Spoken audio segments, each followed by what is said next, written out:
Welcome to the Two Disabled Dudes podcast. We believe life is about how we react.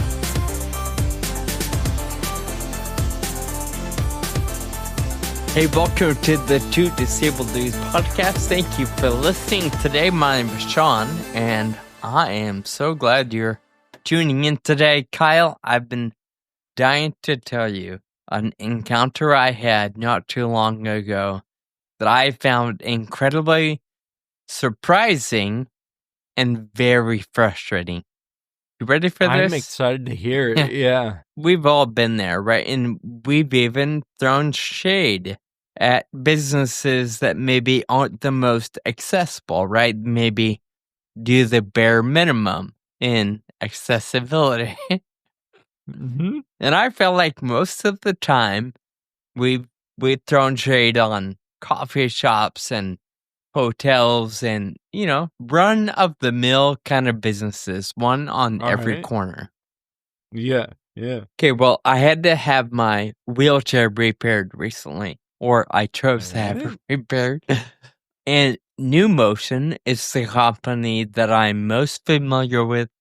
They produced my first wheelchair when I had broke the femur. That's who I worked with to get home, so on, right?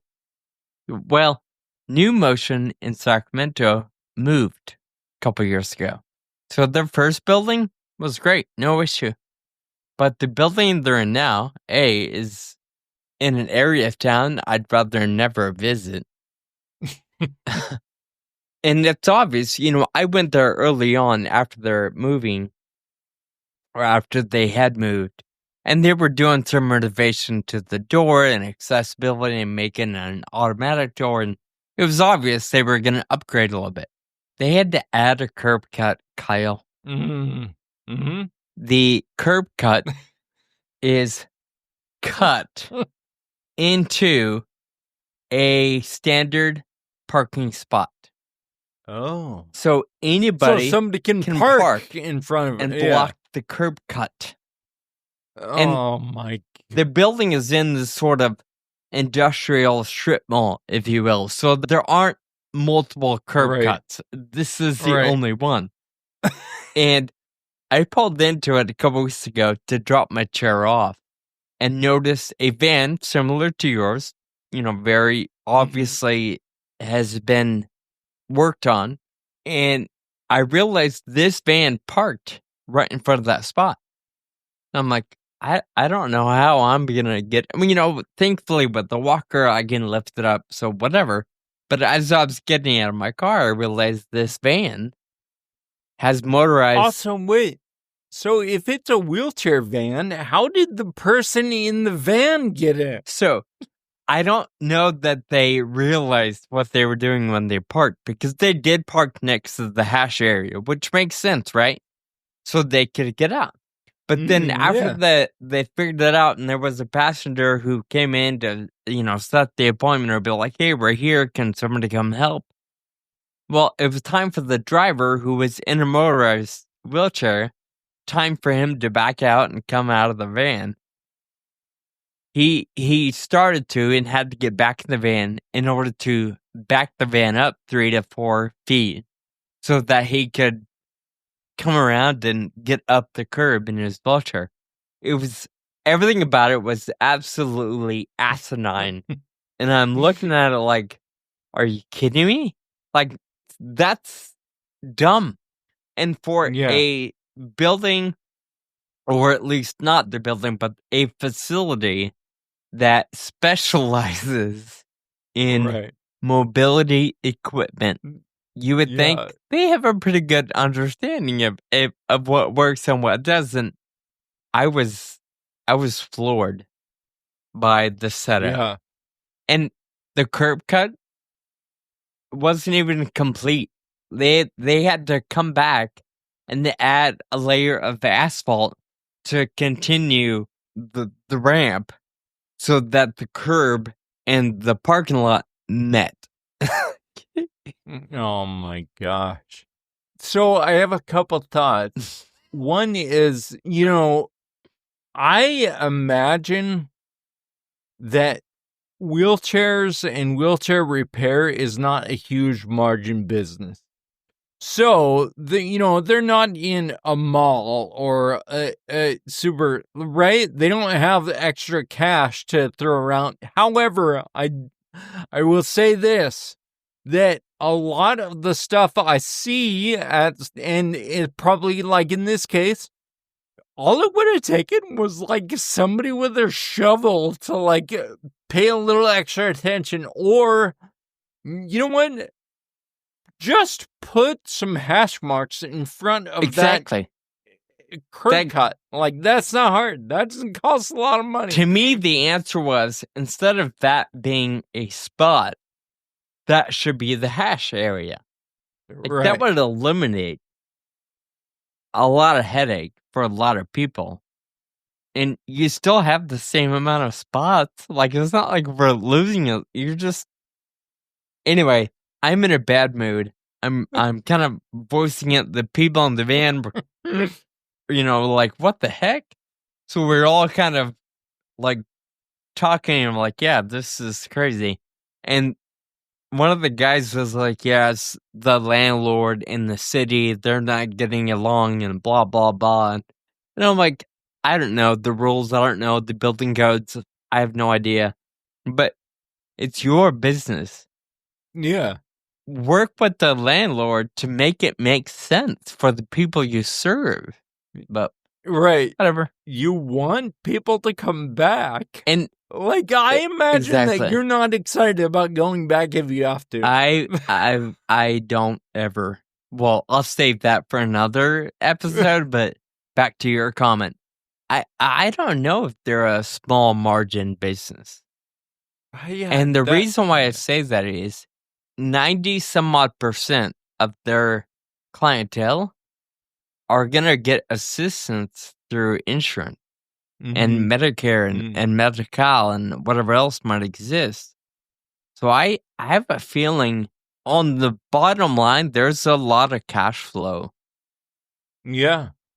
Not a lot of volume, but I'm willing to bet they have a strong cash flow. Apparently, they're not using it on accessible entrances to their building. Oh, there's a lot of things they're not using it on. And we'll talk about that next time. Sean, for now, let's get into our really incredible interview with someone who's become a friend, and I'm so grateful for that. Heidi Wallis is a mother and fierce advocate for the rare disease community. As everyone will hear, she's the executive director of the Association for Creatine Deficiencies. Among many things we discuss in this interview with Heidi is ACD's growth due to a grant from the Chan Zuckerberg Initiative, or CZI. CZI supports patient-led organizations working to improve the lives of people affected by rare disease.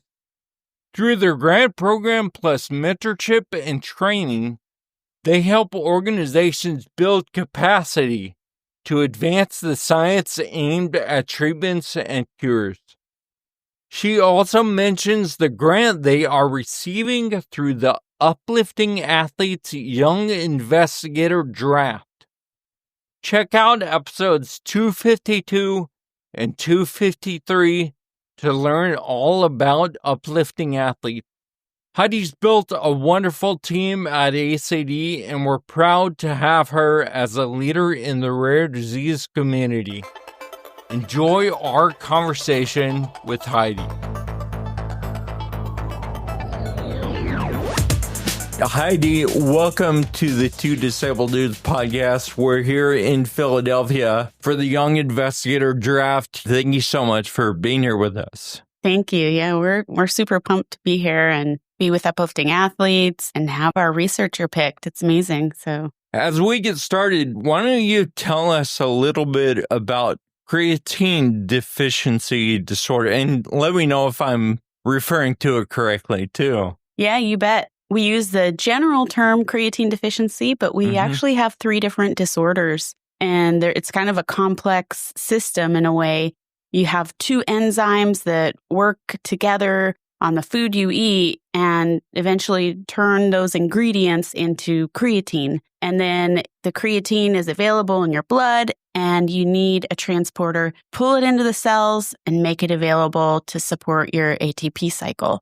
So, I think a lot of people are familiar with creatine as something bodybuilders use to like max out. But really, it's super critical to all of us day to day, especially in our brain. And when our kiddos have any impairments of those two enzymes or that transporter getting the creatine in, they have a deficiency of creatine, and the neurological impacts, there may not be really evident at birth, but over time, the parents start seeing there's something going on, and then they're on this journey to figure out, well, why is my child missing milestones? Why are they getting, a slew of diagnoses that were never quite right until they get lucky and they have that one doctor who runs the right tests, and turns out their body just needs that energy in their brain and their muscles. And so we represent all three. And we're super focused on getting that early diagnosis. So we've done a lot of work with the newborn screening panel, the federal panel.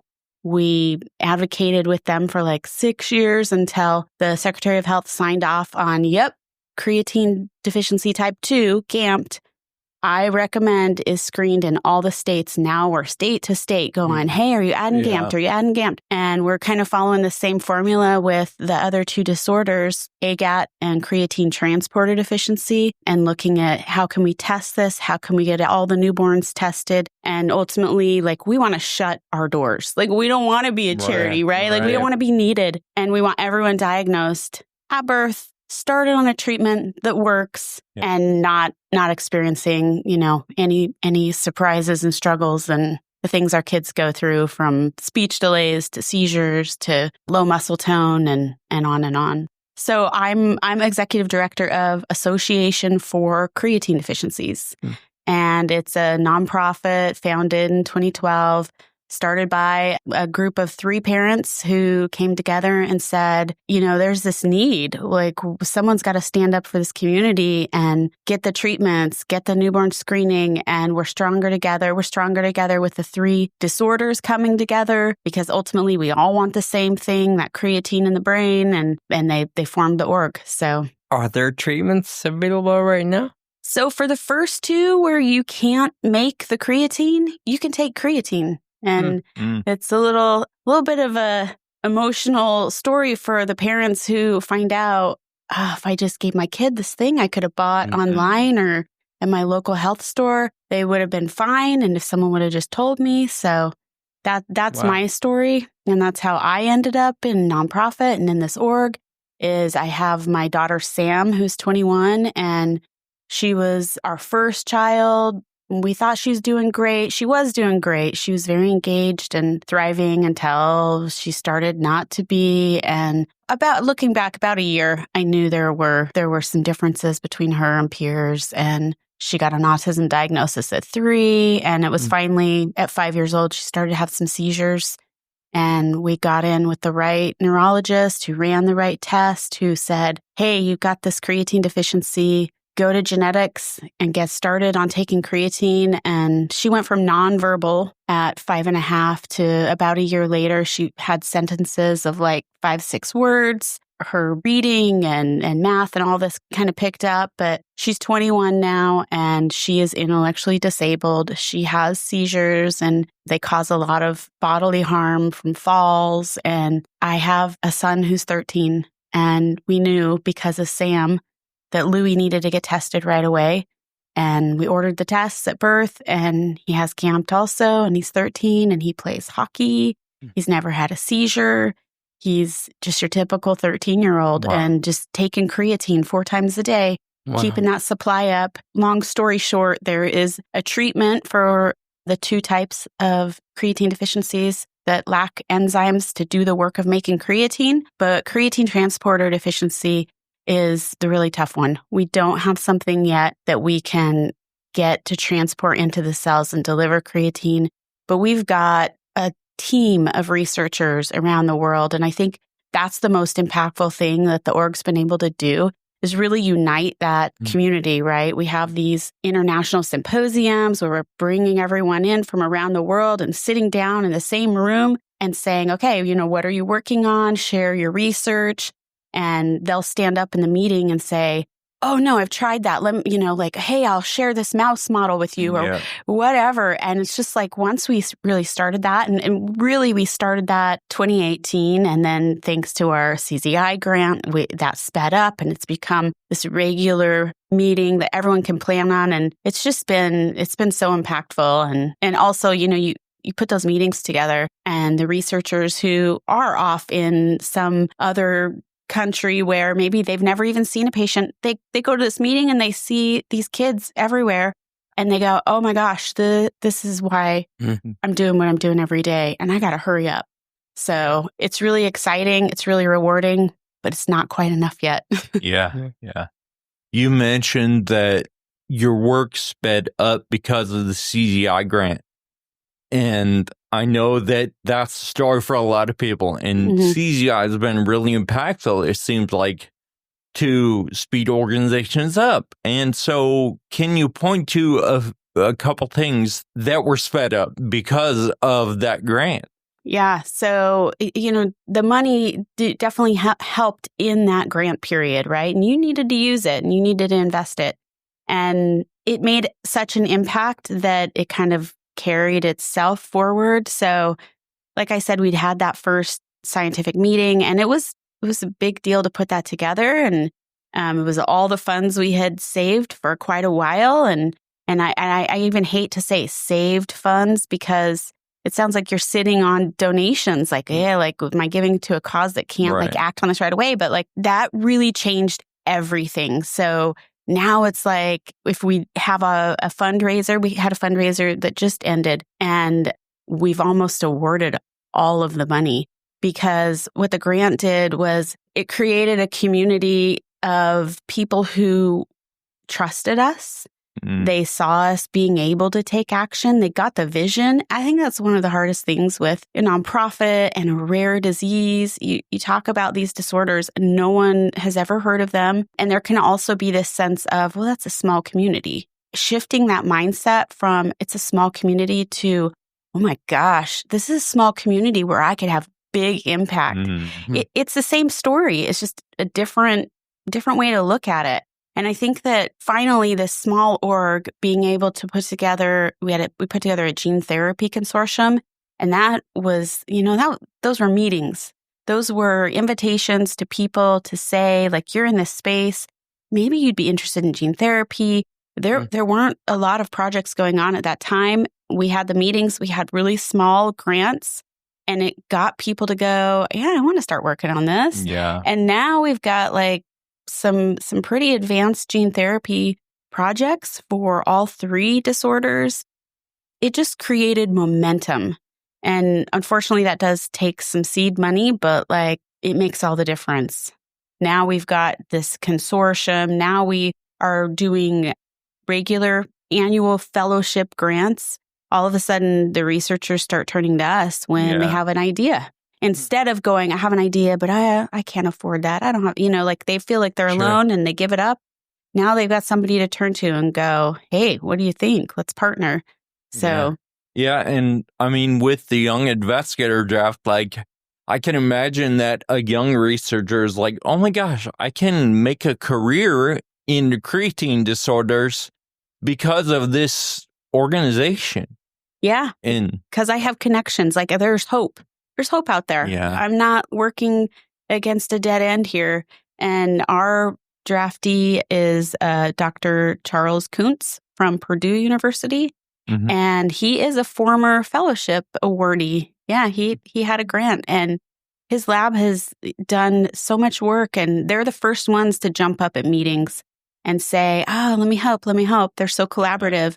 And so it's so great to have a partner, Uplifting Athletes, go, hey, who do you need to nudge forward? We know how this works. Yeah. You just got to keep giving those little pushes of support, right, to keep things rolling. And so, yeah, it's really nice to be able to do that. And keep things going. Yeah. That's wonderful. So I read that you have experience in newborn screening. Is that because of your work with the organization, or did your experience come before that? It is because of my work, and it is because of my children, for sure. Yeah. Yeah. My children's dried blood spots, they're the little paper cards, and you get the heel prick in the hospital and collect the blood, and they send it off. They test for PKU and a whole host of other disorders. Those were stored, and my geneticist and his wife are very invested in rare disease and metabolic diseases. And he told his wife, "Oh man, you should see how well this kid is doing that got diagnosed at birth." And they started talking about it and going, "Why aren't we screening babies for this? This is a no-brainer." Yeah. And they created the test, and they advocated for it in my home state of Utah, got it on that panel, first state in the U.S., and I give them total credit. But I found out about this, and I found out about the org. I joined the org. It's going to be 10 years this spring, so I joined a little late, 3 years after they had started, and I had a preconceived notion. I have to confess this every time that charities are just for people to feel good. And, I thought that's what was going on. And I showed up at a genetic conference where they had a booth and was like, oh my goodness, these doctors are coming up to you and saying, "Tell me about creatine deficiencies." They don't know this. It wasn't just my pediatrician that missed the mark. It's even people in genetic aren't aware of our diseases. And I caught that vision, and I caught the vision of newborn screening for my son. And I'm watching him grow up and like seeing it's totally different than my daughter. And so I jumped at the chance to join the org. And after being a board member for a while and getting my son into school and going, okay, now I'm going to go back to work, I was like, I don't want to go back to business. I want to get into this space. And it was definitely prior to the CZI grant. And so ACD didn't have, funding to have somebody work for them. So I kept on the board, but by day I reached out to the newborn screening program, and I was like, hey, like I've got this and that experience, and how can there be a fit? I would love to come work here, because I wanted to figure it out. Like, how am I going to get this disease on the national panel? How am I going to be able to talk to other states and, sound like I know what I'm talking about? And so they were awesome, and they brought me on to work on their website. And then they were like, all right, like, you can work in this department. I mean, I applied and everything, but you can work on this new grant, and we're working on overhauling our data system. And I did that for several years and was kind of working 2 jobs, doing that during the day and at night, or even in the hallway, jumping on a board call, keeping things moving with ACD also. But yeah, it was awesome, and I'm super passionate about newborn screening, just for all diseases that have a treatment that needs to start on day 1 and changes the course of a life. Yeah. So I think newborn screening is a dream of a lot of people in the rare disease community, because a lot of our diseases are genetic. And if they're caught early, we can treat early for those that have a treatment. Anyway, what is your advice to somebody who dreams of newborn screening but is not quite there yet? Yeah. Start putting all the pieces together. There is a system. It's not perfect, but you can nominate a disorder with a federal group, the Committee for Heritable Disorders in Newborns and Children, and they review the submissions. And they have a little checklist. And if it seems like you meet the checklist, then they move you forward for a review, and then a full review if the whole group votes to move you forward. And then if they support your disorder, they recommend it to the Secretary of Health, and then that person signs off. Hopefully, right? Yeah. So I know it's a struggle for a lot of rare disease groups to get through this. And like I mentioned, it took us 6 years And about like 6 years. And it really is discouraging because that first meeting we went to, we actually lost by 1 vote. And they were conflicted about their own rules. They had said earlier in the morning, they had a meeting and said, we got to review our requirements and be real consistent. And they added a requirement that morning that any disorder they were going to approve had to have been screened for in a pilot program and found a baby.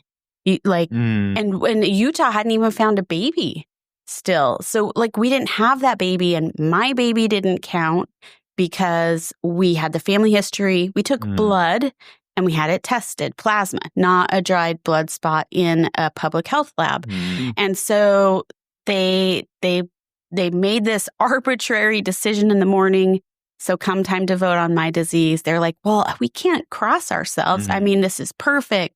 Every single thing about this is perfect. It's pennies a day for the treatment, and it makes a huge difference, but we can't. You haven't found a baby yet. Are you kidding? That's one of the hardest things about that system and most frustrating. And really, like, I really feel for the diseases like ours that don't have a pharmacy treatment, because we had nobody behind us with money going, yeah, we got to get this screened for, because then we can bill more patients, you know? And that sounds horrible, but it's true. We had no dollars supporting us. And then you go, well, I'm ultra rare, and no one will pay for a pilot to find this baby. But man, like, you change a life. Sorry, we don't change lives unless you have the money to do that. Sure. Whoa. Yeah. It's a shame that since there's no money to be made, like you said, pennies a day for this treatment, then that means it's harder to get someone to back you. Yep. There's no financial incentive. Could you walk us through what it looks like to get every state on board? Like, obviously, you got Utah, and you mentioned earlier you're going state by state now. What does that look like, and how do you do that in Washington or Colorado? Yeah. So you go and you try to find the contact info for 50 different groups of people, and you start firing off emails, and you start trying to apply a little peer pressure, like, hey, like New York and Florida and California, like, hey, we're at 35% now, which is where we're at. 35% of babies are screened. And when are you planning on adding this? What can we do to help? Do you have public meetings where a parent can share their experience, and we just keep chipping away and then following up? Okay, you said you were going to vote on this 6 months ago, and what's going on? And so it's just kind of being relentless. Is there anything besides money that keeps the state from adding it to the mix? There's so many political things in the background of this. I don't even know if you want to go there. There is something that came out not too long ago about LDTs, lab-developed tests, not being okay anymore. So basically, if you have a big lab with brilliant people that know what they're doing, and they go, I can develop this test, like I said my geneticist did, and we can do this. And they have a procedure for doing that. They have clinical laboratory guidelines, and then they do all of that. And then they want to start testing. There's now restrictions on that, and you need to go get it approved by the FDA, which goes back to dollars again, and time. A lot of time. So there are some exclusions in here for newborn screening. So we have labs kind of doing the dance. And there's also companies, dollars, who make kits for newborn screening. And they've taken this kit of reagents and gotten it approved by the FDA that, yes, this works for these diseases. And if you want to tweak that, they've got to go through FDA review again. And so if you're a super rare disease, it's pretty hard to get these companies to go, okay, we'll invest the money and we'll go revalidate our kit with the FDA and to get your disease approved. It's going to cost us millions of dollars and take all this time.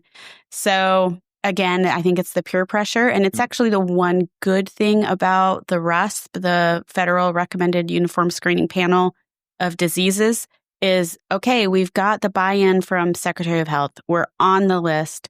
All of these states want to be compliant because there's an accountability there. People know the list of what's recommended and the list of what Oklahoma is actually doing, right? And so we've got a little bit of leverage thanks to that. There's some orgs, Every Life Foundation especially, working on going state by state and saying, you guys have to align with the RUSP. So you need something on the books that says you will and that you'll do it in a certain amount of time. So we do have that working in our favor. There's some states that we got added the beginning of 2023, and most of the states that have adopted this alignment have said 2 to 3 years. So hopefully a year from now, beginning of 2026, we have a huge surge. 2 to 3 years before they're able to add it. In 2 to 3 years, we're committed that we will get a disorder added into our program after it got added to the RUSP. So it starts a ticking Sure. clock. And so that's been ticking since beginning of 2023. And so that's creating some of the momentum on its own, gratefully. So that's how we can all work together. Sure. Is go, hey, let's hold the states accountable. Let's get them to make this promise that they won't drag their feet too long. And 2 to 3 years sounds really long. That's where I have kind of a different perspective than a lot of advocates, as I worked in a newborn screening lab and I was there while we were adding a new disorder. And it is hard. It is a lot of work to validate your instruments and your testing, and your information system has to be updated and everything has to play nicely together and care for anybody who tests positive. So I know that it's not as simple as it seems. And I also will say, from the people I worked with and all the states that I've gotten to know, I think people that work in newborn screening are good people. They have a great job and they know it. They get to call families and say, I know this doesn't sound like good news, but I have news for you, and it's gonna save your baby's life or save their quality of life. And it's So just out of curiosity, because I'm clueless, I know I could go to Google, but I've got an expert sitting right in front of me. So with your son, what happens if he stops taking creatine? I don't want to know. Sure. So it's necessary, as far as we know, until for the rest of his life. Yeah. Okay. Yeah. I don't know if he would decline and reach the same level as my daughter. You know, he's built those pathways. His cognition is strong. But I imagine he wouldn't feel great. Sure. He would feel weak. He would feel tired. But there isn't necessarily once he turns a certain age or hits a certain milestone, he can relax. Like it's something that he's just going to have to. I mean, we were so rare. And the disease, I guess you would say, is young. It was discovered in 1994. So there's not a lot of patients that have been treated from birth and they've seen grow and progress. And time will tell. And that brings up a really good point. While we desperately need and are working hard to support a treatment for creatine transporter deficiency, we could also use a better treatment for my kids. They actually, and it's the reason my daughter continues to have seizures, they have a neurotoxin that builds up, kind of similar to PKU. And the treatment helps to lower that from around 20 when kids are diagnosed down to, if we're doing a really good job, they'll get down to like 4. But you and I are probably at a level of 0.5. That's hey, I'm turning over these compounds quickly and making them into creatine, and they're not. And it just builds up, and we just keep fighting at it with diet and supplements, and they change the supplements. So let's try this, let's try that. So there's, it's not all rosy and perfect. And my son definitely does not like the supplements.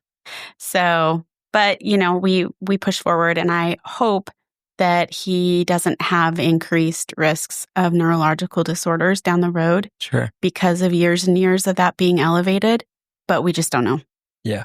So, thank you. So I read that your bold vision is to eliminate the effects of creatine disorder deficiencies. It's a big question, but why do you think that's possible? my kids.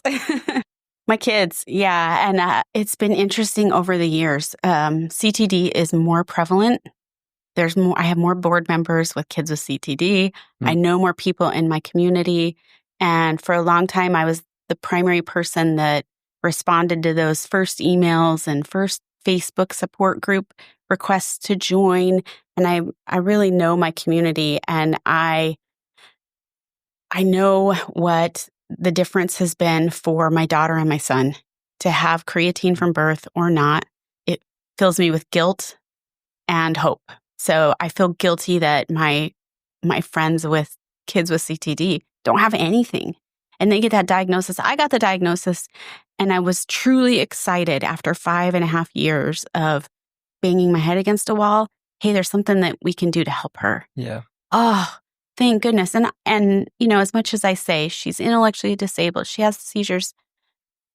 I know individuals diagnosed at 30, and she was lucky too to be diagnosed at 5, and she's made great progress, and she can say things to me like, I love you. And ow, I have a kidney stone. Like, it hurts right here, and I can help her because she can communicate with me. And I feel so hopeful that creatine for these kids with CTD is going to help them, even if it's not from the newborn phase, even at 5, like Sam, or 30, like a recent adult that was diagnosed with this disorder, and her parents are thrilled with the things that they're seeing for her. It's all relative, you know. Sure. Wherever you're at, it's painful, and you have to adjust and accept. And then once you've accepted, it's like, any improvement, you just celebrate it. And I want them to celebrate. I know that they can, and they will. And I feel hopeful and guilty. Yeah. Because I was lucky, and I have this treatable disease, but I also just know we're on a mission that will pay off. Yeah. So. Wow. Well, Heidi, it's clear that you have the knowledge and experience to get there, to eliminate the effects, and I truly believe you will. And it's clear that you have the heart to lead your community as well. And the rare disease community is lucky to have leaders like you. Thank you. So, thank you for all you do.